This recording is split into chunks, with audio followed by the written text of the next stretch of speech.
Good evening, Bulldogs. My name is Meredith Gurley Johnson, and I'm the Executive Director of Alumni Relations at the University of Georgia.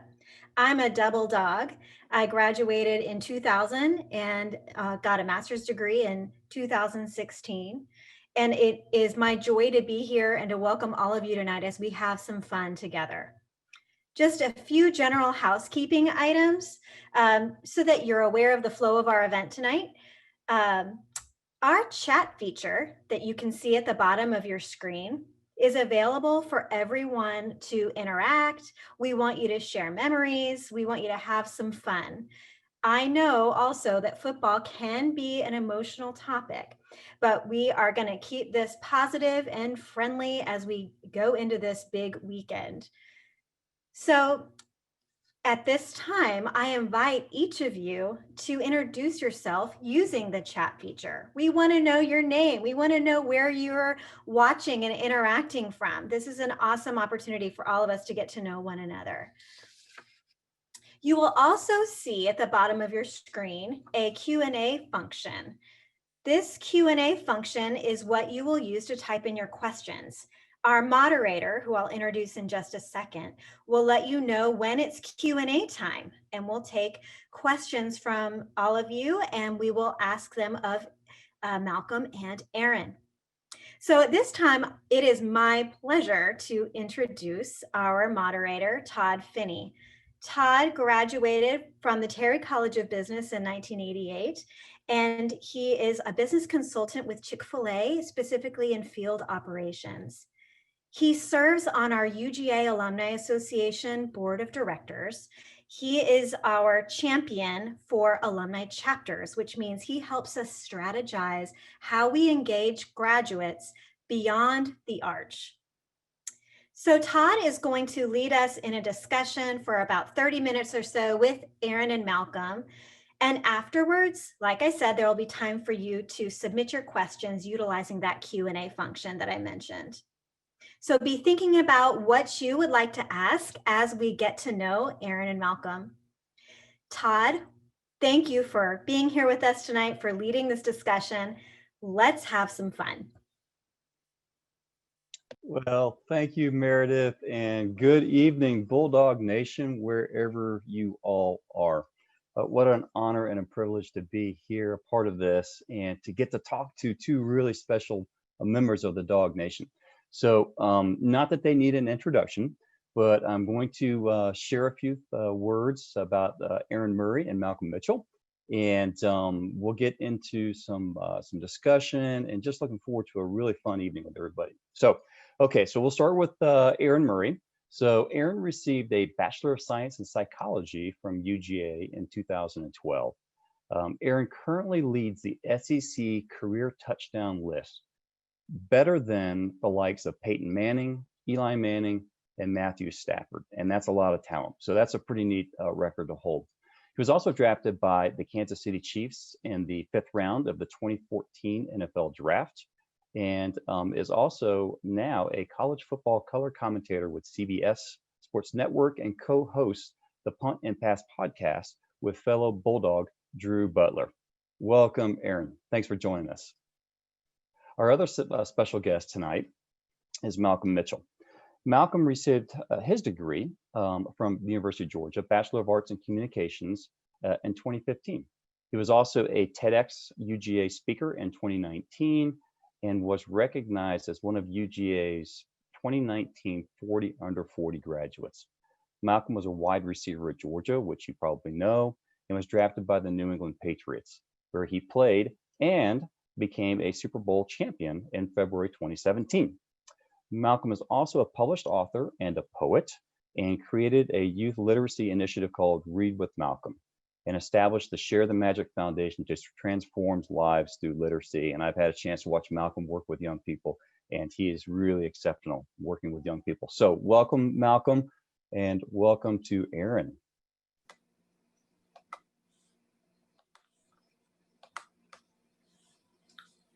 Hey guys, how are y'all doing? How's everyone doing? So, all right, so let's start out. So what's going on right now? We'll start with you, Aaron. How are you? What's going on? Doing good. I'm actually currently in LA right now. I have the San Jose State versus San Diego State game on Friday night. San Diego State's getting their stadium redone, so they're going to be playing in Carson, LA. So just kind of hanging out right now and just enjoying the fact that I'm on the road a little bit. Malcolm and I both have newbies in the family. I got a 4-month-old who has been an absolute dream, little Maddox Murray. I was thinking he'd be a quarterback, but he's an absolute beast. So I'm thinking maybe left guard or tight end.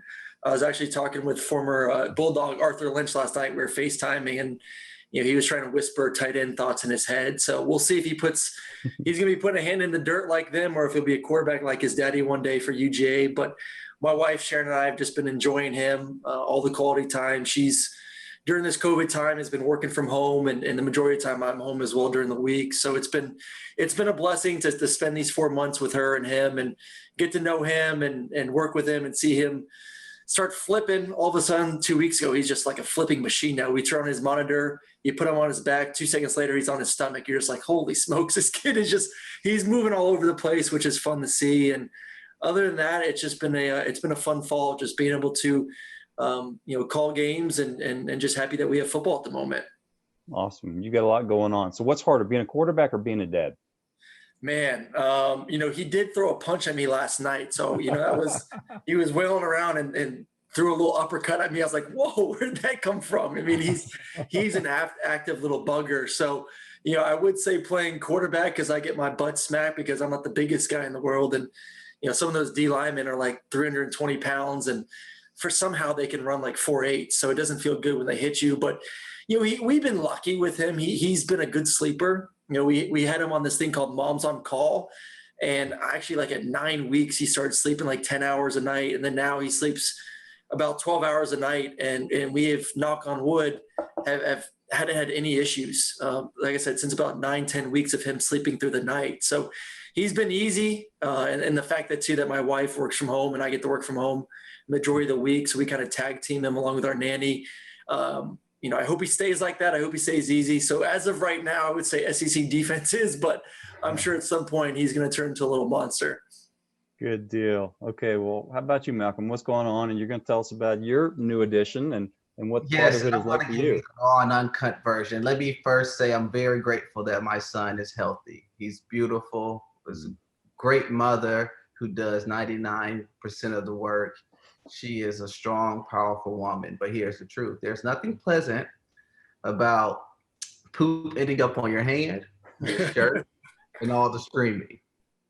No, being a father has been an exceptional experience. I will say it's by far the hardest thing I've ever done. I've told every former football player that I've had the luxury to play with, I said, training camp has nothing on a newborn.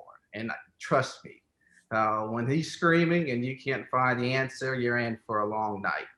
But again, it's been a blessing. I'm truly thankful for it. With that, I also spent a tremendous amount of time with my family, participating in activities that I didn't as an athlete. We celebrated Halloween. We get to drive down and see my mother. COVID has stopped us from seeing more and more friends, but it's still been really fruitful. Outside of that, I have a book coming out in December, working with my foundation to continue to transform lives through literacy, and just trying to spend this weird time in life learning and growing. Mm-hmm. So when we come out of this, I could be a much better person. Awesome. I love that self-improvement. Well, Malcolm, you hit a little bit on kind of this phase that we're going through COVID, and we've all got our COVID stories, right? That may be a verb in the future. But what do you think it's like for the players right now? And aren't we grateful that the SEC and our own staff were able to navigate this? And so we've got a season, because that was really in question. So what do you think it's like? What are your thoughts about it? And what do you think it's like for the players right now?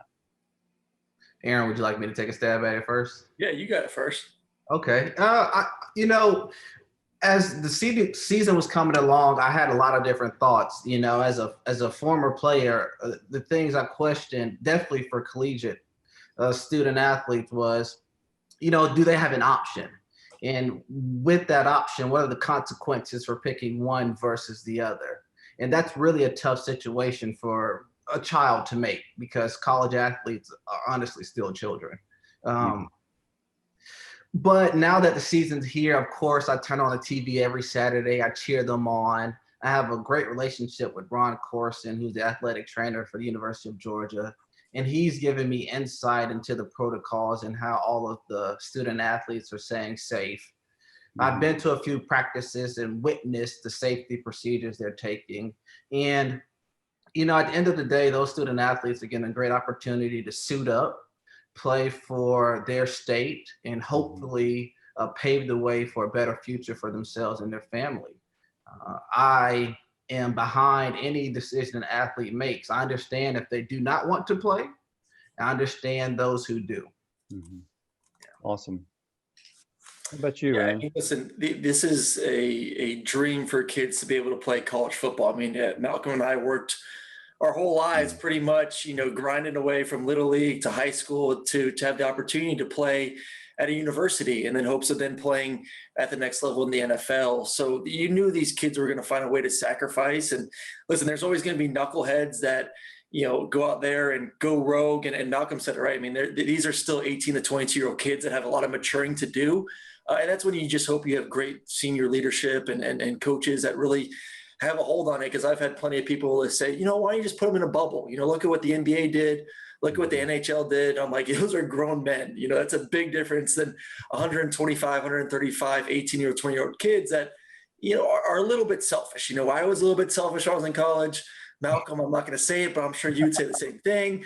You know, we're kids. We make mistakes. And you know, I don't think you could put these kids in the bubble. But like I said, you just have to hope that you have great leadership from some of your juniors and seniors, that you keep the kids focused. And it's a different world. I mean, you're used to obviously going to class and then going to practice, hanging out with your buddies, playing video games. And then after games, you have a big win, especially in Athens. You go on the town, you have some fun. And now that's changed, man. And even during the week on campus, you know, the interaction with the student body was always awesome as well. I mean, it just, to be at a school like UGA and be a football player and get to interact with, like I said, just the students during the week was awesome. You know, you just really got to see the love and the passion, because you're with your buddies. So you know that we put a lot of time into it. We put a lot of time and effort into, you know, the weight room, the film study, and we take a lot of pride in what we do on the field on Saturdays. But, you know, to see that pride and that energy from the students, you know, Monday through Thursday, Monday through Friday around campus, I love that. I love that aspect. I love being on campus. And like I said, that interaction. So to miss that, I'm sure stinks for these kids. But, you know, I go back to my original point. You get to play college football. There are fans in the stands, which is great, because you look at some of these other conferences that don't have as many fans or no fans at all.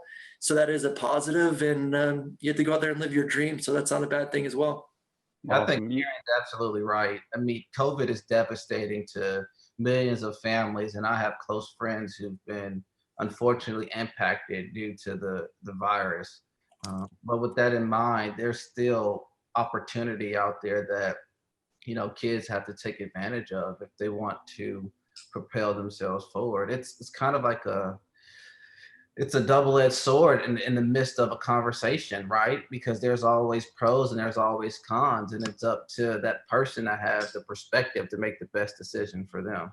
So yeah, I can never fault a kid for, you know, deciding to sit out this year. I mean, every kid is, you know, as long as it's a legit reason. Some of them I've, you know, I kind of questioned a little bit, and maybe a dog or two in a quarterback position to start the season off, that I don't know if I agree with it, but you know, everyone has their reason, and as long as it's for the safety of themselves or their family, I fully support that. 100%. Good deal. Well, you guys said two things. You said a bunch of things that caught my attention, but you guys talked about leadership, and not everybody gets to be a Division I football player in the SEC, but leadership is such an important thing. And I think that that's something that the university tries to impart in all of us, all of the graduates, all of the, you know, all of us who you know, have the Bulldog in us. You know, leadership was something that we learned. And then the other thing that you guys hit on was rightly so, that, you know, when you put on that uniform over the weekend, you represent the state, and it's the Bulldog Nation across the world. And so it is, the fans are so with the athletes, the student athletes out there. And it's just such a fun thing to be a part of. Yeah, it's amazing the reach nowadays with the ability to watch football games. I mean, even the game I called last week with San Diego State. It was funny. I met on Friday, the day before the game, I went hiking and I met the parents of the kicker, and the mom was telling us how much she enjoyed the fact that her brother, who's in the Army, got to watch the games, and she has family across in different countries.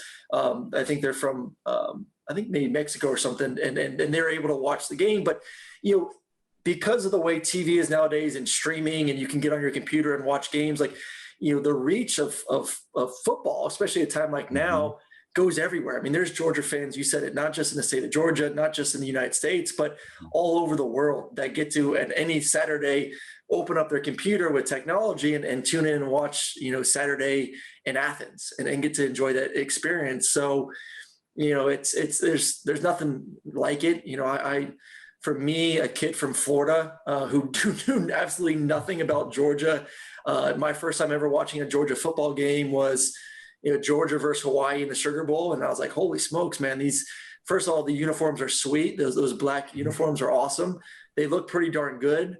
Matthew Stafford's a pretty dang good quarterback. And then, I started researching them and, then went to a game the next year and just absolutely fell in love with the atmosphere there in Athens. And, it's a great place to be. It's a great place to play. And like I said, the fact that everyone around the world gets to enjoy it and tune in, it's pretty awesome to see. The power of the G it has no limitations. I think Aaron said it perfectly. When you put on that uniform, as a student athlete, I'm not sure I understood the power of the G until I graduated and I was exposed to more of the world. While in Athens, of course, I was immersed in the university activities and could not really understand the opportunities that existed just from attending the University of Georgia. But 2 years ago, I'm walking around the streets of Japan, just wondering, and out of nowhere, I get a Go Dogs. If you're in New York, California, I was in Turks and Caicos with some family, and you get a Go Dogs.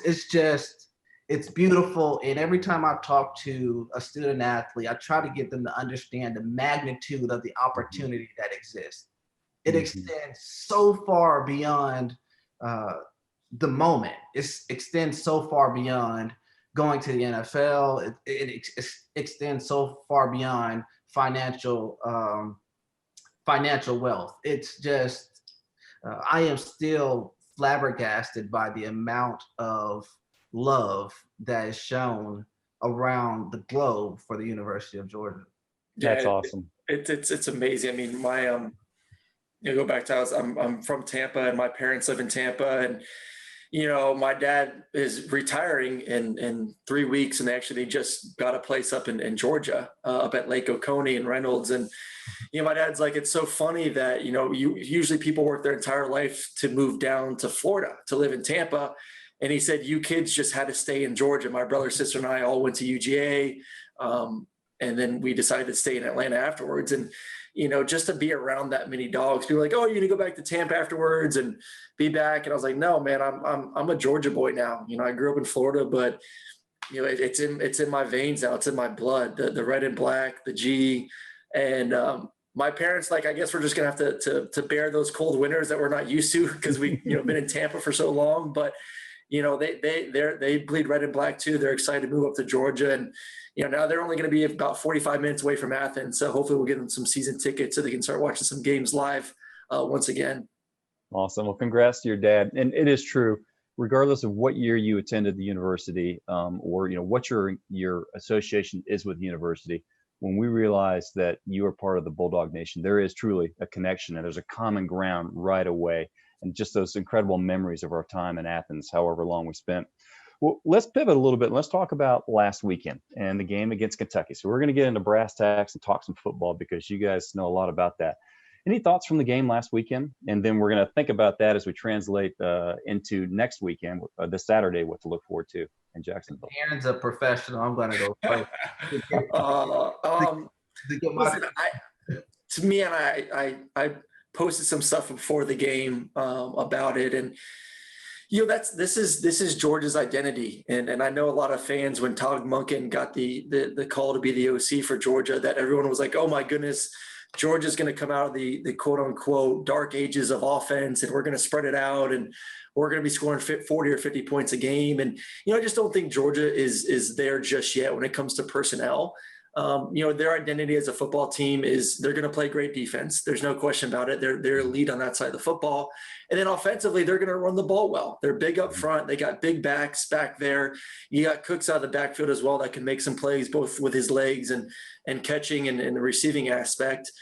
They're going to win games by controlling the ball, eating up the clock, and playing great defense, and hopefully not turning it over. So you take away a couple of those interceptions. I thought the game plan was just perfectly fine. Eventually, in a year or two, their offense will evolve, like I said, when they get the personnel to do it, and will be a little bit more explosive, like the Alabama we see right now, like Florida, like LSU was last year. But like I said, you can't just get an offensive coordinator in there and say, okay, now our offense is going to be this. You need the dudes. I always say it's not about the X's and O's. It's about the Jimmies and the Joes. And our Jimmies and Joes are meant to run the football right now. Our Jimmies and Joes aren't meant to spread it out and throw it all over the ballpark just yet. And now we understand why Aaron is in his profession. Well, Malcolm, you could spread it out, right? Well, listen, I can't give a detailed analysis of the game as Aaron did, or even the entire structure of the team. All I can tell is from my perspective and what I know. And I think Aaron alluded to a lot of my thoughts and beliefs. One, as a fan, you like to, and I'm nothing more than a fan today. As a fan, you like to believe these things can change overnight. A coach gets a job, and now the entire university's structure is supposed to change immediately. That's not really the way it works. Mm-hmm.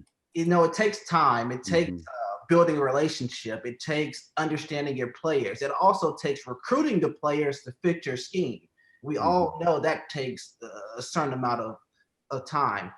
And to Aaron's point, you got to have the right players in the right spots to get the results you want. And not saying Georgia's not doing that, but the expectation can exceed the amount of talent. Especially last week with players out. So, I mean, that's just what I think. They won the game. That's all that matters. Put a win on put a strike in the win column, and you keep moving forward. It is amazing though, Malcolm, these offenses nowadays. I mean, when you and I played, we were one of the best offenses in the SEC, and we were scoring, mid 30s, high 30s. Nowadays that's just an average offense. I mean, you're not a good offense unless you're scoring 45 to 55 points a game. It's just it's amazing to see it. I have a question for you. I love your perspective because you're really smart. What do you think about all of the transfer portal and all of those type of assets? Because we had some of that, but it wasn't readily used as it is today. I'm fine with, obviously I love the grad transfer rule. Like if you've graduated, you should be able to go anywhere. I would just love, kids get one pass, because right now it's too iffy. Like, why did some player get to play this year and why did this player should not get to play this year? I mean, because you look at some of the reasons and I'm like, what is going on in the discussion of, like I said, that player got to play right away and this one has to sit out the year. So I just think that each kid should get one free go. So, hey, if you want to transfer, go ahead, buddy. Second go around, no matter what, you have to sit out unless you're then a grad transfer. Then you can transfer once again and not sit out a year. That way we don't have to worry about so-and-so is transferring this reason, so-and-so is transferring that reason. Just plain blanket rule. One time you go, second time you got to sit out if you want to transfer a second time. Now, I know this mentality is of a dying breed to say, but what I love most about football was competition. Yep. Personally, I love the physicality. I love looking another man in his eyes and saying, it's you or me, and I'm going to do whatever it takes to get the job done. I am going to be that guy no matter what, and I will not tap out.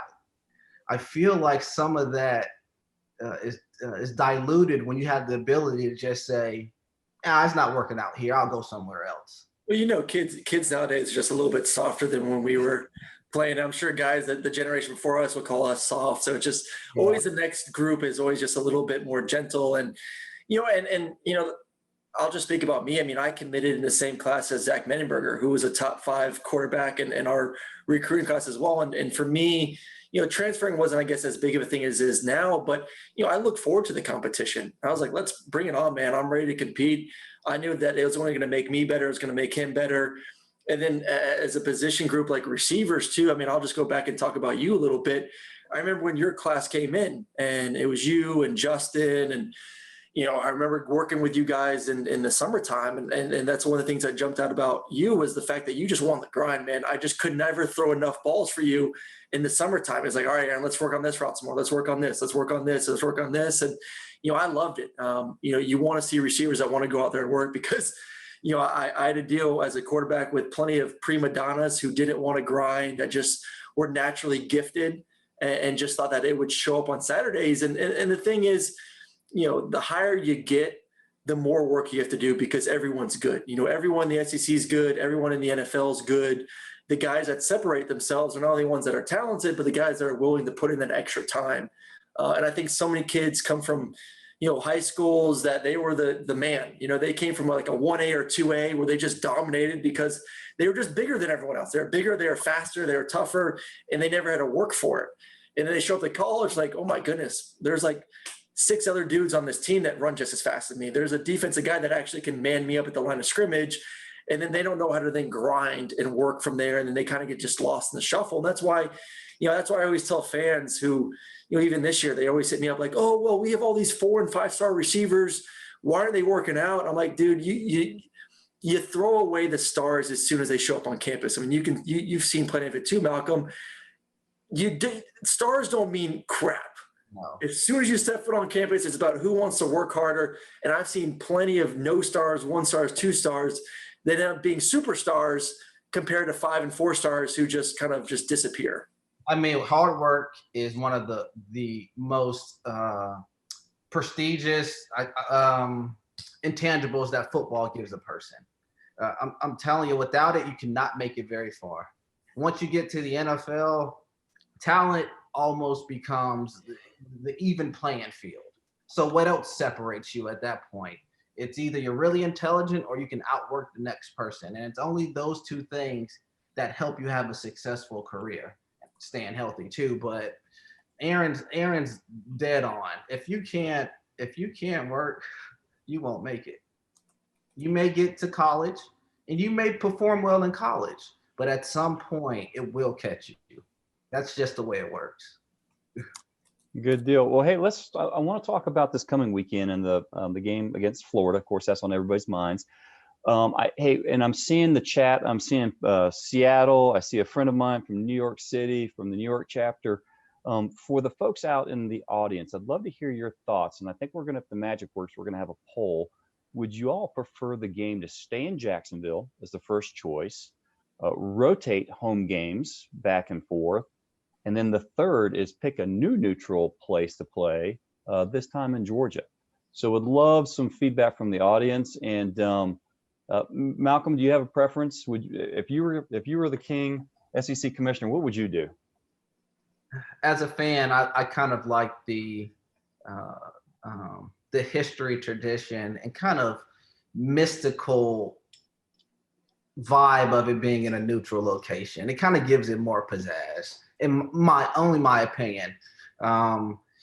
Jacksonville obviously is in Florida. It's a beach. It has its own tradition.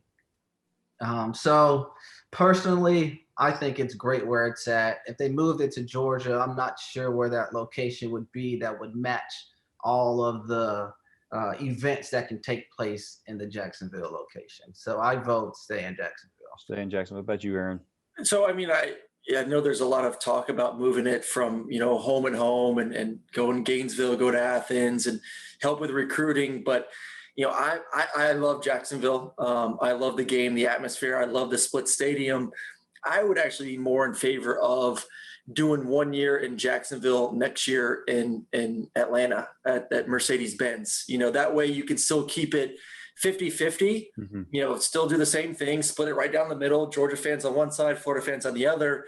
You just make it a little bit easier and more fair for Georgia fans to get to the game, Georgia football players to get to the game. I mean, because we know it's a little bit, at least outside the stadium, when you get there, it's a little bit more Florida favored. So I think if you put 1 year in Atlanta, you could get a little bit more of a Georgia flavor outside the stadium. Like I said, still keep the similar atmosphere inside the stadium. And plus, Atlanta just means so much to college football. It means so much to the SEC. And to add one of the best rivalries. I mean, we consider it the best rivalry in the SEC. And to me, it's the best rivalry in college football. But, obviously we're a little bit biased. But it is one of the best games in the SEC every single year. So why not have it in a city that means so much to the SEC at least every other year? And like I said, make it a little bit more fair for Georgia fans to travel to the game as well. Awesome. Well, the people out there in the Dog Nation have spoken, at least on our time, and the majority said that they would like to see it stay in Jacksonville. So we'll see what the future holds for it. But hey, so you guys were there and you had that experience. It's a super special weekend. You all had an experience that none of us potentially have had. You all played there going back to October 27th, 2012. Florida comes in as number 2 in the nation. The Dogs are number 10. We're up 10-9 in the fourth quarter. And Aaron, you get the snap, you step back, you look left, you see Malcolm, you hit him about midfield, and Malcolm breaks about 4 Gator tackles. And then even in the end zone, he's never stopped running, man. That was an exciting moment. I watched it on YouTube this morning, and all y'all watching this, go back and watch it. It's just a fun moment. Aaron, what was it like? What was going through your head at that moment? Oh man, it was one of my favorite moments playing. Obviously, just playing that game is awesome, and to kind of win it in that fashion and kind of put a dagger in the hearts of Florida and their fans, and just a great play call. We kind of knew they were going to pressure on most teams are on the 50-yard line. You have to start anticipating some sort of pressure. We knew it. We had a dummy cadence. I was able to re-identify the mic. So usually when you get to line of scrimmage, you identify Mike linebacker. That way you tell the offensive line you have the 4 down plus the Mike, 5 on 5. And then Todd, the running back, would then have the Will linebacker. Well, did a dummy cadence, saw they were bringing the Will and free safety off the backside, re-identified it to the Will. So that puts the offensive line on the 4 down and the Will linebacker. And then that allowed Todd to block the free safety coming. So we knew when they did that blitz, it'd be man on man. We had a deep hitch, an 8-yard hitch on the backside to Malcolm, it stays on no matter what. Just a timing route. We work it a ton. Offensive line did a great job picking it up. Todd did a great job picking up the free safety. And then Malcolm just did his dang thing from there, caught it, made the first 2 miss. And I'm like, all right, we got the ball moving. We're good. I'm kind of like chasing him like, all right, it is a big play. We're going to be in the red zone. I saw the 2 dudes converging on him. And then he split him kind of like what Michael Vick did to Minnesota back in the day in overtime, just ran right through the 2 defenders in the end zone. And I'm like, I think I blacked out. I had no idea what happened after that, just celebrating, just completely shocked that he was able to make that many dudes miss. And, just such a fun football game and one that I'll never forget. Awesome. Hey, okay, so Malcolm, I'm going to ask you the same question, but I do have a question. As a receiver, does the ball seem like it just slows down? Is it slow motion coming to you and you're waiting on it? Or is it right there and boom, off you go? Depends on the situation. That was just a bang, bang. Aaron had threw the ball perfectly. By the time I turned around, the ball was already in the air, and it went from there. I want to set the scene a little bit more because there are a couple events that happened around this game that was important. The major one is, one, I started that season playing both sides of the field. I don't know if you remember that, Aaron. I was practicing at receiver as much as I was the year before. 2, we got destroyed by South Carolina at the beginning of this season. I think that was game number 2. So when we went in to play Florida, it was mandatory that we win that game to have a shot at the SEC championship game. So you can see how animosity was high. The tension was, it's Georgia, Florida. The tension's always high. So we start off the game. I think I got in a couple fights at the beginning of the game. Just a couple. Had to come get me to settle me down. And ironically, on the same drive of this touchdown play, 2 plays before, I get an unsportsmanlike conduct penalty. And Coach Rick pulls me out of the game and obviously yells at me for hurting the team. And I'm feeling terrible. I realized the mistake we made. 2 plays later, he puts me in the game. And I think we called it a run it route. Yeah, it was a run it. Yeah. Aaron throws the ball, and God took over from there. That's awesome. That's awesome. Hey, so for all the folks out in the audience, go ahead and start thinking about questions. We're going to pivot to that here in a minute. We've got the Q&A button, so I'd love folks to start submitting questions. While you're doing that, though, so Aaron, thoughts on the game this weekend? I'm excited, man. Obviously, we know how much this game means to see who's going to play Alabama, most likely in the SEC championship game, and keep the hopes alive of being in the playoffs this season. And you know, it's going to be a tough one. I mean, Florida looked pretty darn good last week versus Missouri. You know, Kyle Trask and Kyle Pitts on the offense for those guys are pretty darn good. Kyle Pitts is the premier tight end in all college football, and Kyle Trask has 18 touchdowns through 4 games, which is more than what Joe Burrow had last year through 4 games, which is just absolutely stupid to me to see these kind of stats put up by these quarterbacks. But, you know, they're a great offense. You know, their defense has struggled this season. So it's going to be strength on strength and weakness on weakness. It's Georgia's defense, which is their strength, against the strength of Florida's offense. And it's Georgia's offense, which has been a little bit struggling as of late against Florida's defense. Like I said, that struggled as well. So, you know, I think this is going to be a close game. And these type of games always come down to who takes care of the football. And I think, you know, at the end of the day, you can't turn it over. You can't give easy possessions to the other team. And I think for Georgia to win this game, obviously they're going to have to play great defense. They're going to have to find a way to limit Kyle Pitts on the outside, Tony on the inside as well, and see if you can keep Kyle Trask under control and keep him in the pocket. And I think the best way to do that is just to run the football offensively. I said it earlier at the beginning of this is, you know, Georgia's best weapon is going to be them just running the football, kind of like when we would play Georgia Tech. You know, the most frustrating thing for us was, hey, we're going to lose 3 or 4 possessions because they're going to be on the field so dang long. You know, they're going to be on the field for 5, 6, 7 minutes. So offensively, you get cold, then you get on the field, and then you want to make big plays happen because you're not getting as many chances as you usually get. So I think that's a way Georgia can frustrate Florida. Just stay on the field, run the football, slow the game down. You don't have to play fast offense. I want to see them snap the ball about 10 seconds to go on the play clock, and see if you can just try to wear down that Florida defense. How about you, Malcolm? Thoughts? The thing about this game is year after year, it's been proven that it does not matter what record either team has. This game is its own universe where players and where these two teams come together and they battle it out. And I think that's what we're going to see. Florida has a good team and Georgia has a good team. On Saturday, we'll see which team is more prepared and which executes their game plan better than the other. I think Aaron has some great points, and I think Georgia has a few guys hurt that we'll get back, in a few we may not. But at the end of the day, I'm going to have on my red and black. Yeah. Hey, listen, and you want to go to the coaching battle too. I don't know.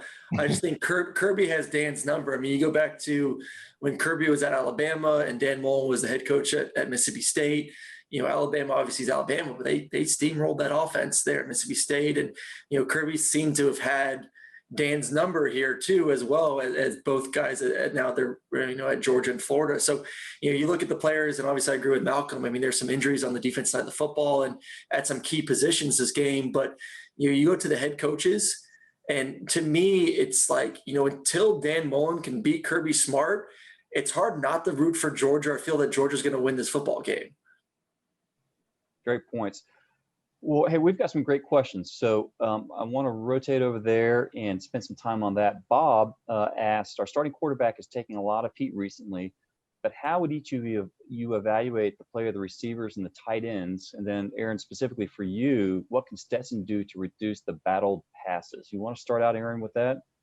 You know, it's bad passes happen, and I hate when people are like, oh, you know, maybe because I'm a little bit sensitive because I'm 6'1" myself and I'm not 6'5", but people are always like, oh, these short quarterbacks always get balls batted. I'm like, dude, I've seen plenty of 6'4" and 6'5" quarterbacks get balls batted down, but no one ever says anything about it. They just always say it about the short guys. And, you know, Stetson obviously has to find a way to be creative with his arm angle. He already has you know, he's not the biggest guy. He already has a lower release point. So he has to find ways to kind of continue to manipulate. And it's not always about the arm angle as well. It's about his just footwork in the pocket. If you can't throw around a guy, move up in the pocket, find the throwing lane. I mean, Drew Brees is one of the best in the league. I mean, Drew Brees is 6 foot. Russell Wilson's like 6 foot, maybe. Russell Wilson's like 5'11". You don't see those guys get the ball batted down a lot because they use their feet. They find the throwing lanes, and then they allow themselves to keep a good base and then throw the ball accurately down the field. So I just think he needs to move around the pocket a little bit more, and give himself a chance to throw in some clearer lanes, and he should be fine. How about you, Malcolm? Thoughts on the play of the receivers and the tight ends? Last year the receivers and tight ends were getting a lot of heat. I believe they picked up their productivity this year. The route execution is much better. But listen, these things take time. When you've prepared with a particular quarterback for an entire year and then the last minute that changes, I don't think people understand the amount of time it takes to get in sync with your quarterback. Aaron used to throw this beautiful back shoulder pass, and anybody who watched Georgia football and watched him play knows exactly the pass I'm talking about. But it took us months to get that down perfectly, and then you have to execute it in real time. That's not easy. So I think the relationship between the quarterback, the tight ends, and the receivers could be better. But again, these guys are walking into a season where they did not know they were going to be positioned the way they are positioned. That's just, maybe I'm making excuses for them, but I'm willing. You're making excuses for them. I think they got to play better, honestly. I mean, people always give heat to the quarterback, and it's always the quarterback's fault. But quarterbacks get all the love for wins, and we also get blamed for all the losses, and that's just kind of the position we're in. But I said it earlier, I just don't think this team right now has all the explosive players at the quarterback position and the receiving position to go out there and put a ton of numbers up. I'm not saying this is a bad offense. I'm just saying this isn't a 40-point offense. This is a mid-20s to maybe low 30s type offense, and there's nothing wrong with that. I mean, you put that together with a tremendous defense, that's going to win you a lot of football games. And like I said, that's all that matters at the end of the day. To make the big plays downfield. And it's hard for me. Last week, I don't think we were able to do that. We had too many guys out. The running game was beautiful. But the week before that, how many opportunities did we get downfield as a receiver to make a big play? And that's where I have to stand up for my guys. I know. I just don't see the consistency yet of all the big plays. I mean, the one thing that drives me crazy, and listen, I like George Pickens, and I don't know if you were with AJ at all, but obviously AJ. When everyone wants to compare George Pickens to AJ Green, I'm like, George Pickens is nowhere near AJ Green status. Like, AJ is a different breed, and George has had a couple good games, but he also disappears. AJ never disappeared. I wouldn't place that on that kid. I've had an opportunity. But people are, though. Yeah, I have had an opportunity to chat with him, get to know him. He's a phenomenal player and a great athlete, but there's a difference between potential and execution. Yeah. And George Pickens has a tremendous amount of potential, but AJ Green was. Yeah, AJ was AJ. And AJ wasn't scoring anybody with a water bottle on the sideline either. So, I just need the kid to mature on the field and off the field a little bit more before I start putting him in that category. I'm biased. I'm a receiver, obviously, and I've had an opportunity to get to know him. I think he has the potential to be great, but potential is worth nothing. Yes, it's worth nothing. And I would tell him this, and I've told him this: potential is worth nothing. If you don't prove it on Saturday, then it is what it is. I like the Burn kid, though. I do. I think the Burn kid is, to me, the most dynamic receiver that Georgia has. Like, I look at Pickens, I think Pickens he's just a backside receiver. Pickens is your X. He's your Z. And 2x2, he's your Z. 3x1, he's the backside X. And that's all he can do. I think he's limited in kind of where he can move around the offense, where I see Burn as that guy that you could put in the slot. You can put on the outside. You can give him a jet sweep in motion. I mean, he's he's an athlete. And when I look at receivers nowadays in the college game and in these spread offenses, just like you were, guys that can do more, not just a one position guy, but a guy, like I said, that can do a little bit of everything, is to me the guys that are transforming this game and transforming offenses. And And when I watch Burn, he's that guy. He's young, he makes mistakes, but to me, he has the most potential of all the guys we have on that roster right now. He's an extraordinary talent. I've Yeah. watched him play, and I love his motor. I love his energy. I love his swag. I love the way he approaches the game.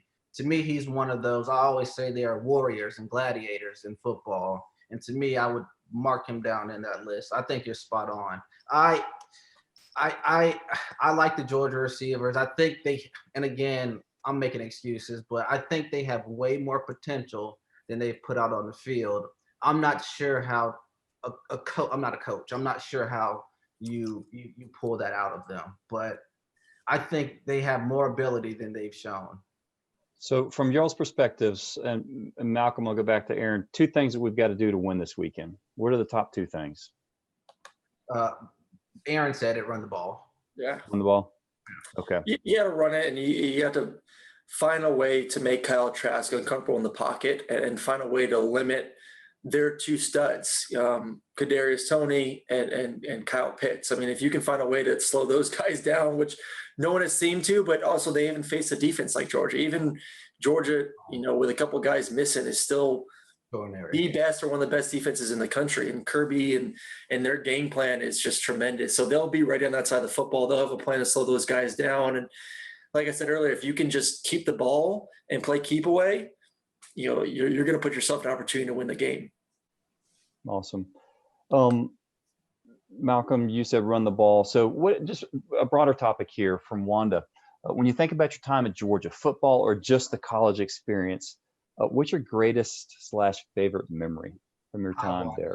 If it's Wanda Hayes, who I think that's who's in the chat. Wanda was a member of the book club I joined, Aaron. Nice. She's an extraordinary friend. She's actually on the board of my foundation. So shout out to Wanda. And I was so excited when I heard her name. I didn't hear the question. Do you mind repeating it? Absolutely. So as you look back at your time at Georgia, both as a player and as a student, what stands out as the greatest thing that you enjoyed the most? Relationship. The relationships that I was able to form on and off the field have surpassed any play I've made or any accolade I've achieved. Having the ability to make friends with people like you, Todd, or like Aaron, John, and Kay Parker. The list goes on. And I am extremely thankful for the relationships that I was able to build while I was at the University of Georgia. How did you do that, Malcolm? What's the secret to building relationships? Being open-minded, being curious, being willing to learn and step outside of your comfort zone. Those are the things that allowed me to expand. And I was not always that way. I won't go into a long spiel about it, but Aaron can tell you my mentality when I walked in the door. It was no different than any young adolescent coming from an impoverished community. I was humble and I worked hard, but I was very selfish. And over time, through a series of events, I was able to break down those barriers and really challenge myself to explore, to learn more, to be curious, to be open-minded, to meet new people, to have conversations, and just, trying to be the best version of myself I could be. Awesome. Thanks for sharing that. Thanks for being vulnerable. How about you, Aaron? You talked about being a kid coming up from Florida. As you think back on your time at Georgia, what was most special to you? To me, it was the relationships I made. I have great buddies I still have in Tampa, but one of the reasons why I stayed in Georgia was one, like I said earlier, I got the red and black in my blood and I couldn't leave the state, but just the friends that I made, and that's one of the things that, is unfortunate for these kids this year during COVID is, it's pretty much like go to practice, do meetings on Zoom, and then go sit in your hotel room or your dorm room and don't, try to stay away from your buddies. Like even I've talked with coaches and even the meals, meals before games on like Friday night, where we're just cutting up, having fun. We got the ice cream bar going. Like coaches nowadays, they say, hey, it's buffet, you get your food and you go eat in your room. So you don't get that time, like, just cut up with your buddies. It's just weird. It's different. Those, some of my favorite stories are, not only just on the field, because we always talk about games. Like if a fan comes up to me, we'll talk about, the SEC championship game. We'll talk about LSU game my senior year, or South Carolina my senior year, or this and that, or they'll like, oh, we hate Nick Fairley. Like, we'll talk about games, but like when I'm, hanging out with my buddies, we don't talk about games. We talk about mat drills. We talk about, girls. I mean, just like playing video games. Like me and some of the offensive linemen used to play FIFA all the time. Yeah. So we always joke around and text her like, hey, did you get that new FIFA game? You remember when I used to beat your butt at sophomore year? Like those times together outside of football. We're talking about like how crazy Coach T was, yeah. Our strength coach. I mean, just like those memories and those times that aren't football related with your buddies, or like those memories that you'll have the rest of your life. And like I said, it's unfortunate these kids are able to make those off the field memories this year, because like I said, those are some of the stuff that I will always remember.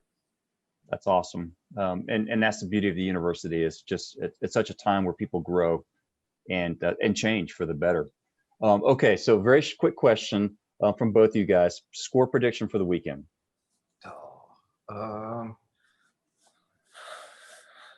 27-24 Georgia. A nail biter. Yeah, definitely nail biter. I have no clue. I'm going to go 24-13 Georgia. 13, defense showing up big. Awesome. Okay. Hey, what has football taught you guys? How the lessons that you learned, what has that taught you, and how do you use it in your life? The list could go on forever. The intangibles that pop in my mind are accountability, responsibility, adaptability, discipline. And I would say maybe those would be the four, not to drag it on. The way I apply those today is very, very self-explanatory. There's no way you can be successful at anything if you're not responsible or don't have accountability. As we have seen with the recent social climate and just from the pandemic, adaptability is almost the most essential tool that people are using today. And just being disciplined enough to stay the course. Nothing happens overnight. Dig down, work hard, and go after whatever you're striving to accomplish. And then if you don't do that in football, you won't make it very far. If you don't do that in life, then you'll end up settling for things that may not be what the end goal you had in mind. Great point. All of that is, that's great stuff. And then for me too, leadership, and learning how to relate to different people. Me, I came from a very wealthy part of Tampa, with a high school that was primarily white. And then you come to UGA and you're surrounded by just different people, black, brown, everything. And it's easy to lead people that and you can relate to. And as a quarterback, you're expected to be able to lead and guide everyone. So for me, it was a change of scenery, and I had to learn and adapt to be able to relate to people that I had nothing to relate to, that came from different neighborhoods, that came from different belief systems, and just were nothing like me. And you can't ignore them, especially in my position. I got to get to know them. I got to be able to lead them. I got to know, hey, this guy I can smack on the butt and tell them to get their butt going. And this guy I got to take away and, put my arm around him and, hey, buddy, man, what's going on with you? You seem to be out of it today. What can I do to assist you? So for me, I think football has taught me to be a leader, and be respectful of everyone. Like I said, not just people that are like me, but people that are different from me. And I think that has opened my heart, which is awesome. It's taught me a lot. I think I've matured as a person. I think I've grown up. I respect everyone. And you're just a lot more understanding and just kind-hearted. So I think it's true that the football locker room it can teach the world a lot of things. It can teach the world love, respect, understanding, kindness. And I think that's what football taught me, is just, to respect everyone, to love everyone, to appreciate everyone, to give everyone the time of day. Like I said, no matter if they're like you or not like you. That's beautiful. That's beautiful. I hope this is being recorded. I hope UGA decides to use that at some point, Aaron. That's powerful, bro. Appreciate it. Yeah, it True. really is. Yeah, especially today. So that's great stuff. Malcolm, there's a lot of questions here about your foundation and what you're working on. So in a minute or so, just give us an update on the foundation. And if people have questions, how do they reach out? Okay, I let me quick recap. I started the foundation as soon as I graduated from the University of Georgia. The foundation focuses on book ownership and introducing books into the lives of kids in under-resourced communities. It's my belief that reading unlocks the potential of young lives. I believe that because that's exactly what took place in my life. Today, we are gearing up for Read Bowl, which is our biggest virtual reading challenge. Registration opens on November 12th, and it's a global competition. So we've had all 50 states participate. We've had several different countries participate. You can learn more about that at readwithmalcolm.com. You can follow us on Facebook, Instagram, and Twitter at Read with Malcolm. And if you want to ask me any questions, most people in the chat know who I am, so just text me. Or if you reach out at Malcolm at readwithmalcolm.com, that's my personal email, I'll respond. Any support is welcomed. I love any communication with the UGA, the Bulldog family, and you guys have been a tremendous help to the success of my foundation. So thank you all. The power of the G and what you're doing is phenomenal. So, hey, for both of you guys, thank you for being with us tonight, taking time out of your lives. Congratulations on your growing families, your careers, and what you're doing to make an impact. Tonight was really, I love what you talked about. And I think all of us who don't play or didn't play football can take what you talked about and make our lives better. And we're all going to commit to the G. Thanks for the Alumni Association for putting this together. Please do follow the UGA Alumni Association on all social media outlets. And this Hunker Down and Huddle is a series that's going to continue to go on. The next one is Tuesday, November 17th. We've got members of the 1980 famous football team, including Buck Bellew, Frank Ross, and Scott Williams. And we just found out Coach Dooley is going to join us as well. So that's going to be just an incredible evening, as was tonight. We hope you'll join you. In the chat, there is a link for that. So if you guys want to, the Dog Nation out there, you want to sign up for that, please feel free to do that. And hey, our hour has gone by amazingly quickly. We are proud to be a member of the Dog Nation. Each of us, we are better together. And thank you again for both of you guys. And how about a go Dogs for the weekend? Let's go Dogs, baby. Go Dogs. All right. Have a great week, everybody. Go Dogs.